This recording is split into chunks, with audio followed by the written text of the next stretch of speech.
A'udzu billahi minasyaitonir rajim. Bismillahirrahmanirrahim. Alhamdulillahirabbil alamin. Wassalatu wassalamu ala asyrafil anbiya'i wal mursalin sayyidina maulana Muhammadin wa ala alihi wa sahbihi ajma'in. Subhanaka la ilma lana illa ma 'allamtana innaka antal alimul hakim. Rabbi shrah li sadri wa yassir li amri wahlul 'uqdatam min lisani yafqahu qawli. Allahumma inni a'udzubika an adilla aw udal aw azilla aw uzal aw azlima aw udlam aw ajhal jahala alai wa la haula wa la quwwata illa billah.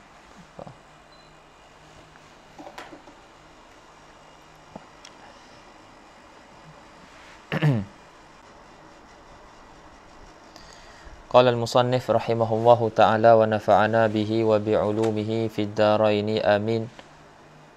Qala babut taharah. Babut taharah, ini bab pada menyatakan hukum ahkam taharah. Baik, jadi antum sedia maklum pembahagian fiqh ni dibahagikan kepada 4. Fiqh dibahagikan kepada 4 rubuk.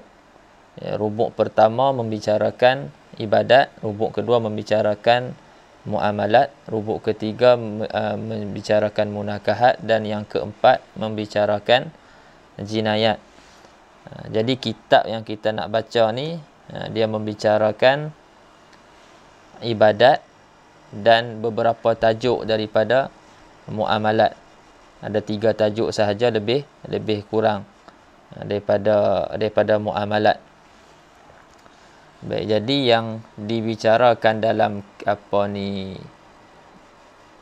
ibadat, biasanya kalau kita akan tengok kitab-kitab fiqh, maka dalam tajuk ibadat, dalam rubuk ibadat, mereka akan bicarakan 4 ibadat utama ni, iaitu solat, zakat, puasa dan juga haji.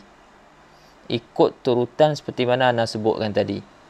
Solat, zakat, puasa, haji. Ini kerana hadis daripada Ibnu Umar radhiyallahu ta'ala anhuma.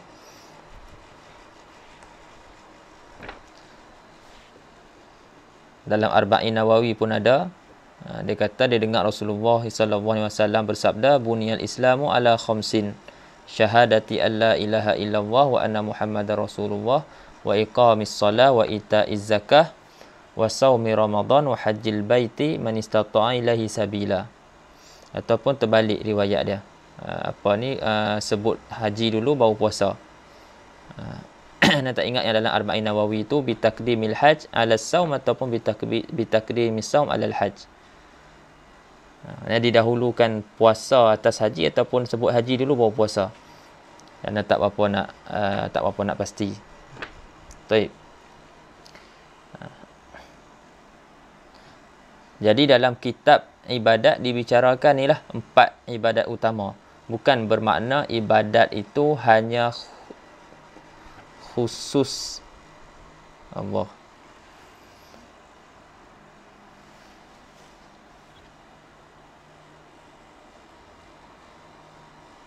Putus pula. Baik.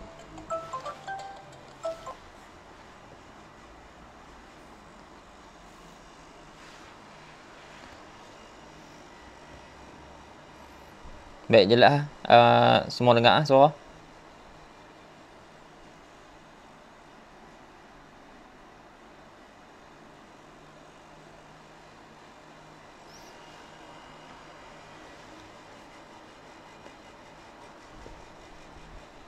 Baik, jadi bukanlah bermakna ibadat tu hanya khusus kepada 4 ni.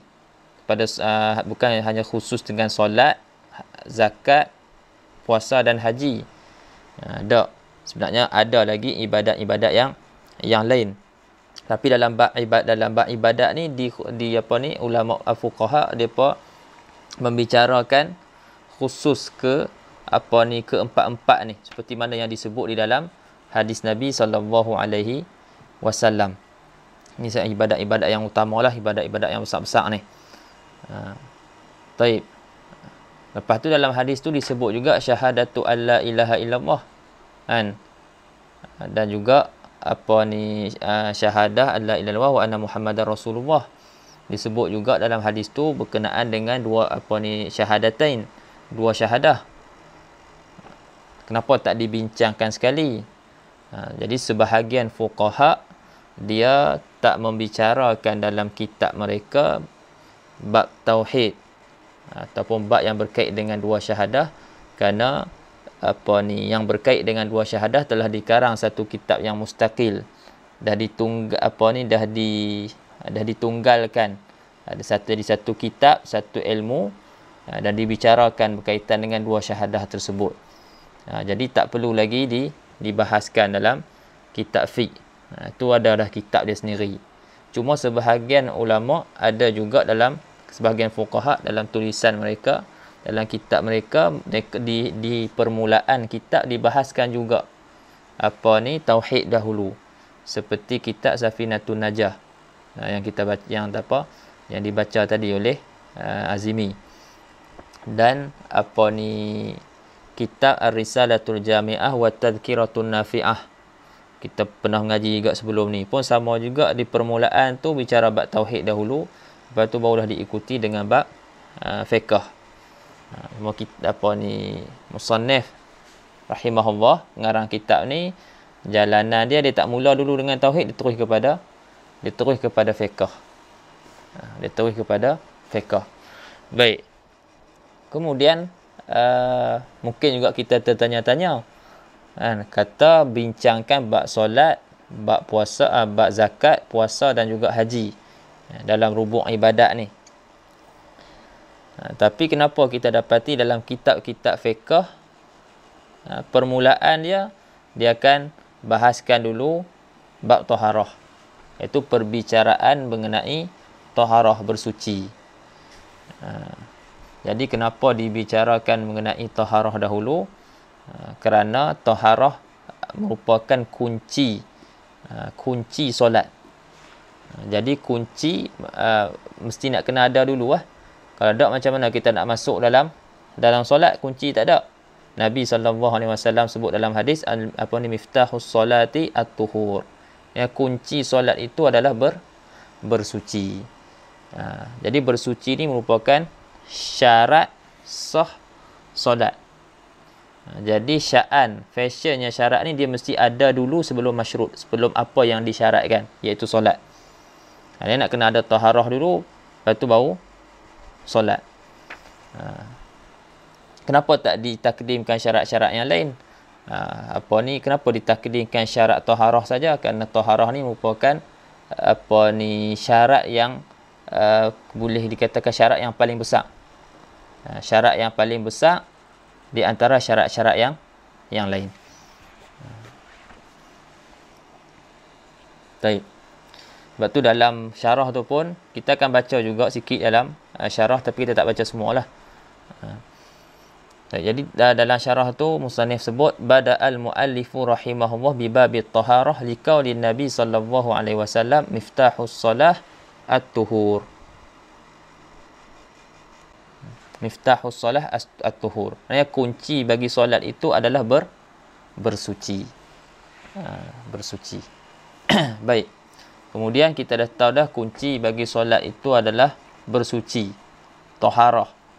Kemudian kita nak tahu pula apa makna taharah.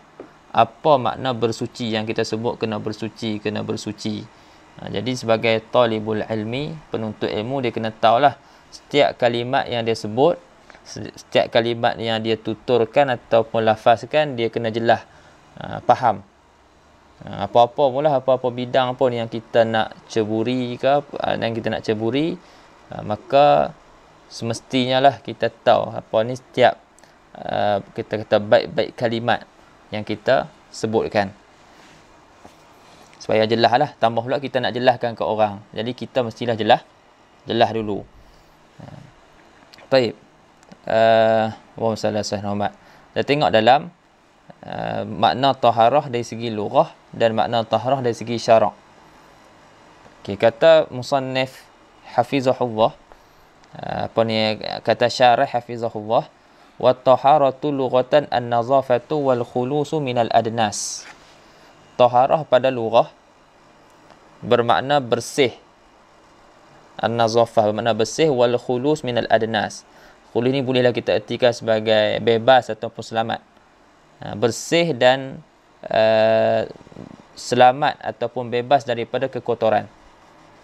Bersih dan bebas daripada kekotoran. Hissiyatan kanat, sama ada kekotoran tersebut kekotoran yang hissi, yang boleh kita dapat dengan panca indera kita. Hissiyatan kanat kal anjas, seperti najis-najis. Najis-najis tai ke, yang kencing ke, ataupun yang darah ke, semua tu benda yang kita boleh lihat, kita boleh rasa, kita boleh bau. Kita boleh dapat dengan panca indera kita. Sama ada kekotoran tu jenis yang macam tu yang boleh kita dapat dengan panca indera kita, atau ma'nawiyatan, atau yang tak boleh kita dapat dengan panca indera kita, seperti kal uyub, seperti aib-aib. Aib-aib yang ada dalam hati kita ni manusia. Sebab tu dalam contoh dia seperti hasad, seperti riak, seperti dendam, sombong. Jadi semua benda tu tak nampak. Benda tu ada dalam hati. Ada dalam hati. Jadi makna taharah pada lughah ni dia orang kata dia umum lah. Maknanya dia bersih dan selamat daripada kekotoran. Sama ada kekotoran tu kekotoran berbentuk hissi ataupun kekotoran berbentuk maknawi. Jadi kita lah tahu diri kita ni macam mana. Sombong ke? Diri kita ni belagak ke? Ataupun diri kita ni dengki ke? Takabur riak ke? Itu kita tahu. Sahibul bait adra ma fih.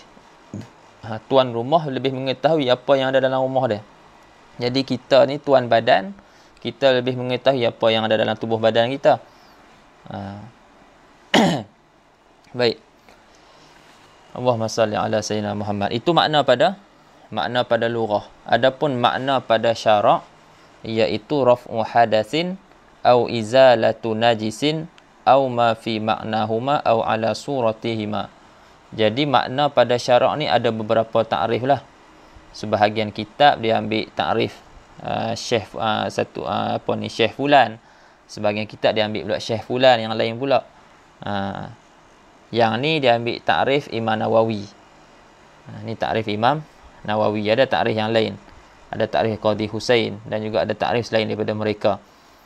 Yang penting kita faham apa ni takrif tersebut. Apa yang nak disampaikan. Lepas tu boleh dah buat perbandingan di antara takrif-takrif tersebut, yang mana yang lebih aula. Itu boleh. Itu selepas kita memahami lah.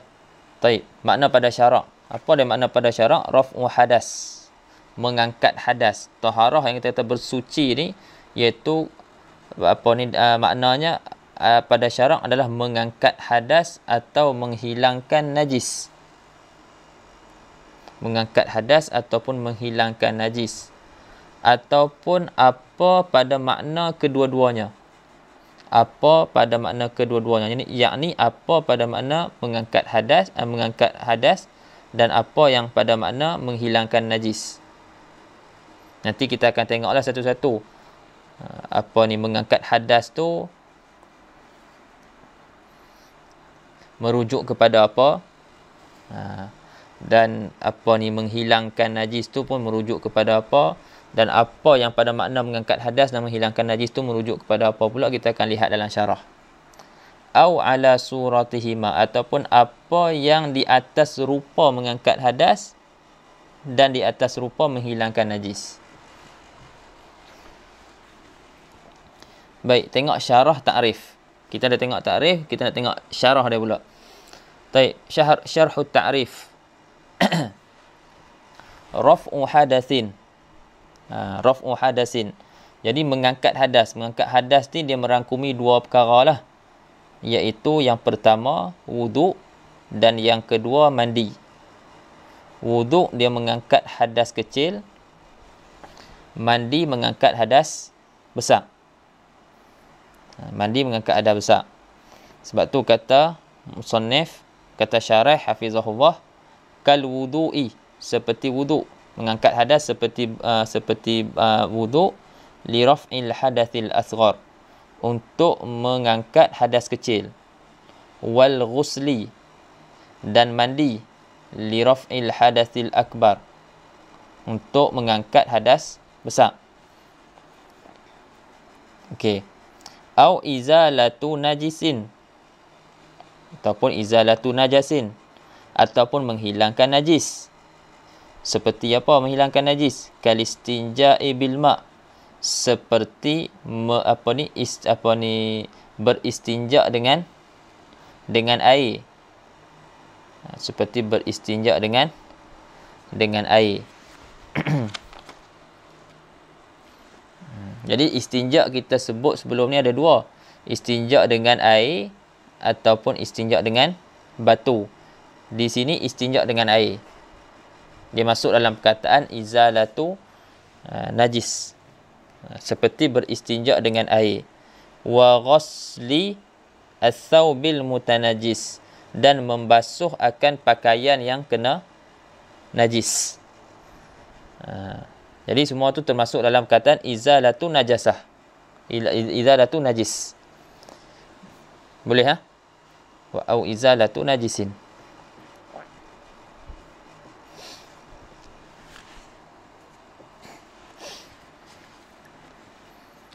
Itu semua tu masuk dalam kata taharah, bersuci.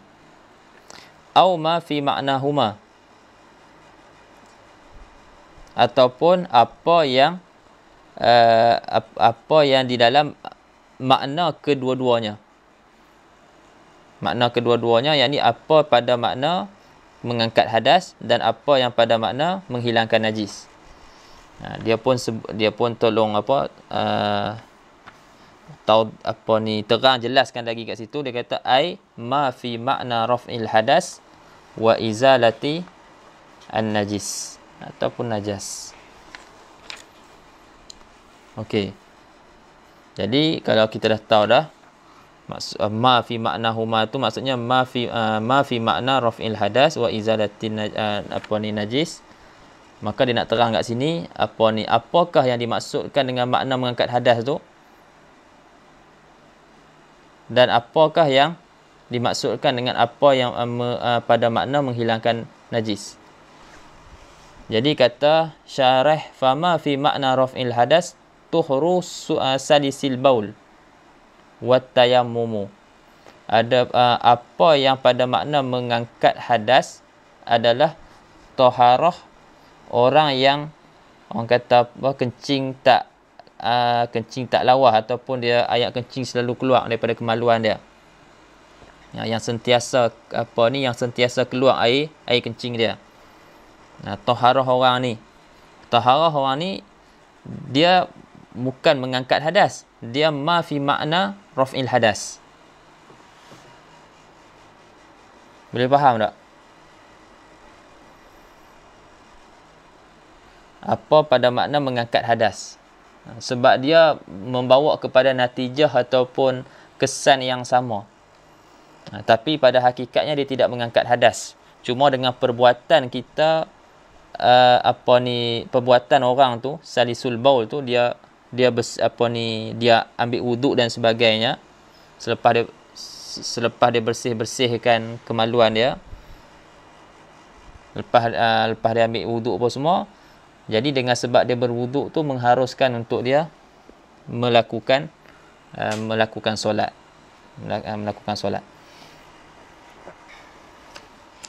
Tapi satu solat fardu dan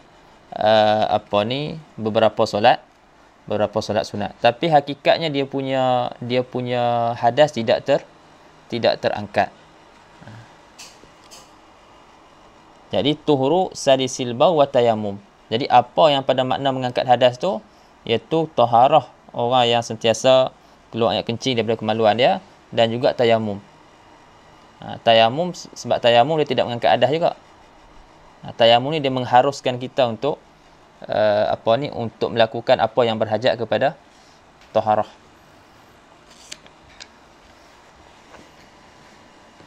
Baik, sambung lagi, wa ma fi makna izalatin najis, dan apa yang pada makna menghilangkan najis, dan apa yang pada makna menghilangkan najis seperti istinja bil hajar. Dan apa pada makna menghilangkan najis tu adalah seperti istinja dengan batu. Jadi istinja dengan batu, dia bukan menghilangkan, dia bukannya orang kata menghilangkan najis. Dia cuma takhfifkan sahaja. Dia mukhaffif. Dia dikenali dengan al-mutahhir al-mukhaffif.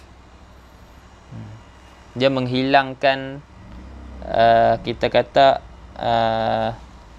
dia hanya menghilangkan najis, ain najis, tapi kesan najis masih ada. Tapi itu rukhsah lah yang syarak bagi. Kita boleh beristinja menggunakan batu.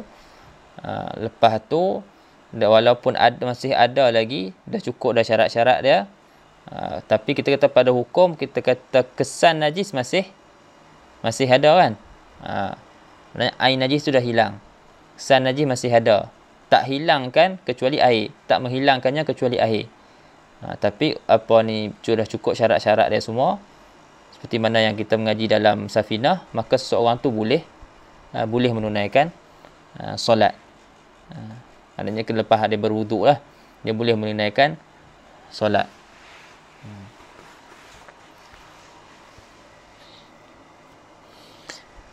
Dia sebut fa inna asaran najasati baqin. Kerana sesungguhnya kesan najis tu masih kekal. Kesan najis masih kekal. Walaupun begitu, perbuatan dia istinja dengan batu tu mengharuskan dia lah untuk dia solat. Untuk mengharuskan untuk dia menunaikan solat dan buat apa-apa yang berhajat kepada solat, tawaf.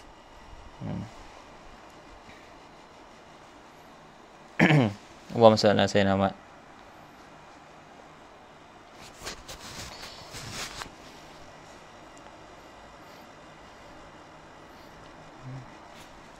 Jadi kal istinja bil hajar fa inna asara najasati baqin. Sebab tu bawah tu pun dalam dekat ta'liq tu dia kata ju'ila listinja'u bil hajar fi makna izalatin najas li'annahu yubihu ibahatan makhsusatan binisbah li salati fa'ilihi. Baik.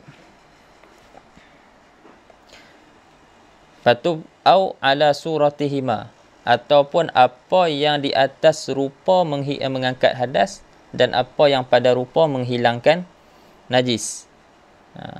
Baik. Apa dia yang kita tertanya-tanyalah, apa dia yang pada rupa mengangkat hadas dan apa dia yang pada rupa menghilangkan najis. Ni dia nak terangkan lah. Apa dia?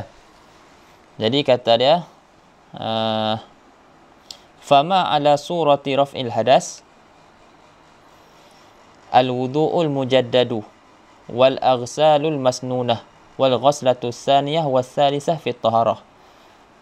Apa yang pada rupa mengangkat hadas adalah wuduk yang diperbaharui.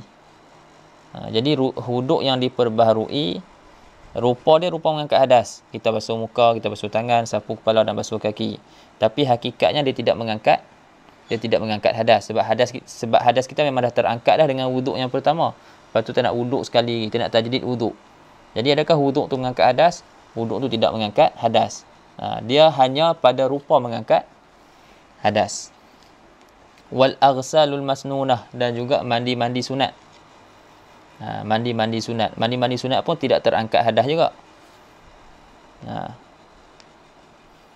Ini bukan mandi wajib. Mandi wajib dia terangkat hadas. Mandi sunat dia tidak terangkat hadas.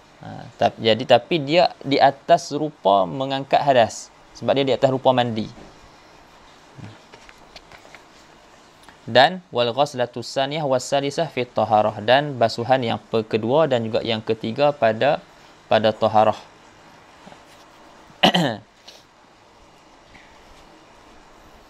Jadi kita berwuduk, basuhan yang wajib, basuhan yang pertama muka, tangan, kepala dan kaki, basuhan yang wajib adalah basuhan yang pertama. Jadi basuhan yang kedua, yang ketiga tu basuhan yang sunat.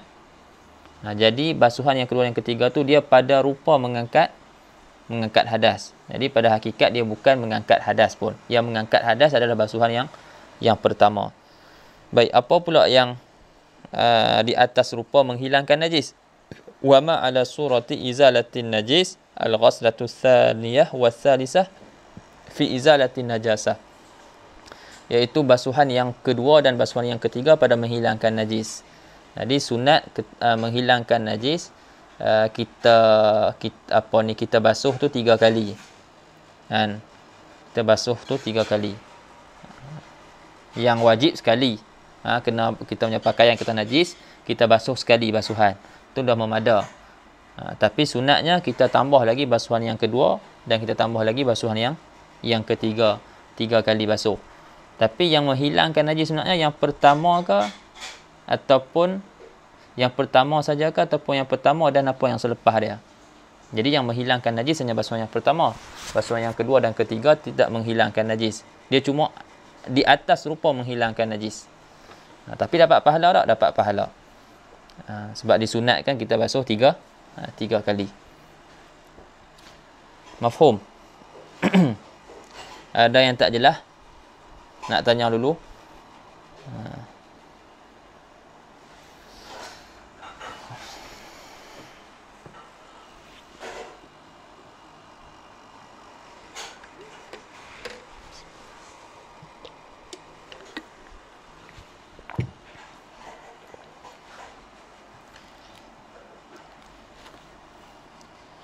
Fi soal?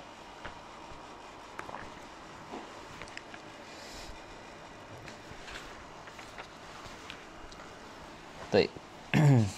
Kalau tak ada, kita habiskan sikit lagi. Maqasid wasail dan wasailu wasaili at-taharah. Ini pun dah berapa kali sebut dah sebelum ni. Cuma kita nak ulang balik ya. Dan kita nak tengok apa ni yang tertulis dalam kitab. Orang mengaji dia kena tahulah. Dia orang kata ada tempat-tempat rujukan dia untuk dia tengok. Baik, wa maqasidut taharati al-wudu wal ghuslu wa tayammum wa izalatun najasah. Ni pun Azimi ada sebut dah maqasid taharah. Apa yang kita qasdkan untuk menghasilkan untuk menghasilkan taharah. Jadi benda-benda yang dikosotkan dengannya untuk menghasilkan taharah. Jadi apa yang kita kosotkan untuk menghasilkan taharah? Yang pertama sekali wuduk lah. Wuduk. Kedua mandi, yang ketiga tayamum dan yang keempat menghilangkan najasah. Okey. Lepas tu wuduk, mandi, tayamum, hilang najis, nak buat dengan apa? Dia ada benda dia. Dia ada alat dia. Alat itulah yang dinamakan sebagai wasail. Jadi nak berwuduk kena ada air. Nak mandi kena ada air. Jadi air itu disebut sebagai wasail at-taharah. Yani wasilatun min wasailit taharah. Kemudian nak tayamum. Nak tayamum kena ada tanah. Jadi tanah tu merupakan wasilatun min wasailit taharah. Kena ada merupakan satu wasilah daripada wasilah-wasilah taharah. Nak menghilangkan najis. Nak menghilangkan najis pun sama juga, nak kena ada air juga nak hilangkan najis. Lepas tu nak nak menghilangkan najis. Lepas tu kita nak menghilangkan najis pada pakaian. Maknanya waktu tu kita akan gunakan air. Tapi bila kita kencing, kita berak, kita tak mau guna air, waktu tu kita boleh guna hajarul istinja. Untuk menghilangkan najis tersebut. Tapi hakikatnya dia bukan hilangkan, dia cuma mukhaffif. Dia hanya mentakhfifkan sahaja. Lebih tepat sebenarnya mukhaffif. Baik. Kemudian itu kalau masalah ni lah kencing berak. Tapi masalah pada kulit binatang, kulit bangkai, kita nak manfaatkan dia, kulit bangkai hukum dia najis. Jadi kita nak manfaatkan kulit bangkai yang najis tu. Macam mana kita nak bersihkan dia, nak hilangkan najis tu, nak jadikan dia suci, iaitu dengan kita samakkan kulit tersebut. Jadi samak tu berhajat kepada dabigh, iaitu alat samak. Jadi daripada situ dapatlah kita 4 wasail at-taharah. Wasail taharah ada 4, iaitu air, lepas tu tanah, lepas tu dabigh, alat samak, dan juga hajar al-istinja, batu istinja yang disebut di bawah tu lah, wa wasailuha, dan wasilahnya, wasilah taharah. Apa maksud wasilah taharah? Ai al-asya'ul lati yutatahharu biha, iaitu perkara-perkara yang dibuat bersuci dengannya, iaitu air, al-ma'u, wat-turabu, wad-dabighu, wa hajaru al-istinja. Kemudian di sana ada yang disebut sebagai wasail al-wasail, wasilah bagi wasilah. Dia wasilah untuk mendapatkan wasilah. Ada 2. Ini pun benda yang dibincangkan juga ni dalam kitab taharah, iaitu al-awani dan juga al-ijtihad. Yang pertama bekas ataupun bejana.